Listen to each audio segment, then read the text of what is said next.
আসসালামু আলাইকুম এভরিওয়ান। অনেকদিন পর আমি আবার চলে আসলাম একটা নতুন ভিডিও নিয়ে। অনেকদিন বলতে অনেক দিন পর একদমই সময় পাচ্ছিলাম না কোনো কিছু করার। দুবাই থাকতে তো টুকটাক কাজ করাই হয়েছে, কিন্তু দেশে আসার পর থেকে আমি যে এত বিজি হয়ে গিয়েছি, এমন না যে ঘরের কাজের জন্য, বাচ্চা কাচ্চা নিয়ে অনেক বেশি বিজি হয়ে গিয়েছি।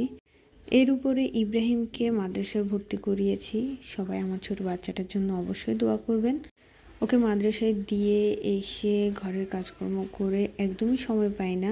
কিছু আঁকাআঁকি করতে সবসময় ইচ্ছা করে। আসলে আমরা যারা আর্টিস্ট আছি, শত ব্যস্ততার মাঝেও আমাদের কিন্তু মনটা চায় যে আমরা কিছু একটা করি। আমি তো একটু সময় পেলেই কিছু না কিছু একটা বানানোর জন্য বা কিছু আঁকার জন্য বসে যাই। হয়তো সবকিছুর ভিডিও করা হয় না, আসলে ভিডিও করার মতন এত সময় পাই না।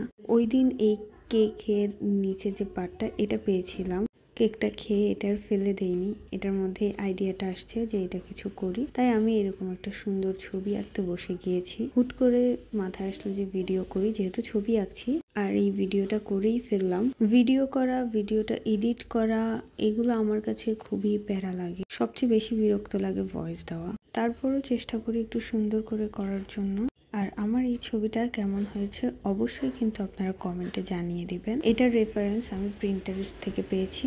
ওখানে আসলে অনেক সুন্দর সুন্দর রেফারেন্স দেওয়া থাকে। আমরা চাইলে কিন্তু এখান থেকে সুন্দর সুন্দর রেফারেন্স নিয়ে সুন্দর সুন্দর ছবি আঁকতে পারি। আমি আমার নিজে থেকে এখানে একটা ছোট্ট ক্যালিগ্রাফি করেছি। যদিও আমি ক্যালিগ্রাফিতে এত ভালো না, তারপরেও কেমন হয়েছে আপনারা একটু কমেন্টে জানিয়ে দেবেন। আশা করি আপনাদের সবার কাছে ভালো লাগবে। এই হচ্ছে ফাইনাল লুক। সবাই ভালো থাকবেন। আল্লাহ হাফেজ।